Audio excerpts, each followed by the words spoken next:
হিমালয়ের কোলে অবস্থিত ছোট কিন্তু কৌশলগতভাবে গুরুত্বপূর্ণ রাজ্য সিকিম। বহু শতাব্দী ধরে রাজতন্ত্র বা চোগিয়াল রাজবংশ সিকিম শাসন করে আসছিল। ব্রিটিশ আমলে এটি ছিল একটি প্রোটেক্টরেট, অভ্যন্তরীণ শাসন স্বাধীন, তবে প্রতিরক্ষা ও পররাষ্ট্র ব্রিটিশদের হাতে।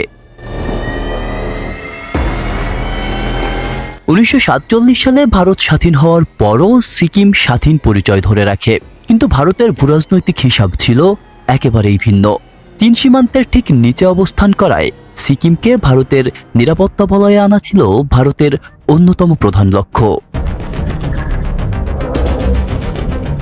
1970-এর দশকে পরিস্থিতি দ্রুত বদলে যেতে থাকে। সিকিমের রাজা চোগিয়াল প্যালডেন থন্ডুপ নামগিয়াল চাইতেন স্বাধীনতা বজায় থাকুক। অন্যদিকে সিকিমের কিছু রাজনৈতিক দল ভারতের কাছাকাছি ছিল। এই দ্বন্দ্ব ঘিরে উত্তেজনা বাড়তে থাকে। 1973 সালে বড় ধরনের রাজনৈতিক সংকট দেখা দিলে ভারত পরিস্থিতিতে সরাসরি হস্তক্ষেপ করে। এরপর আসে 1975 সালের এপ্রিল মাস।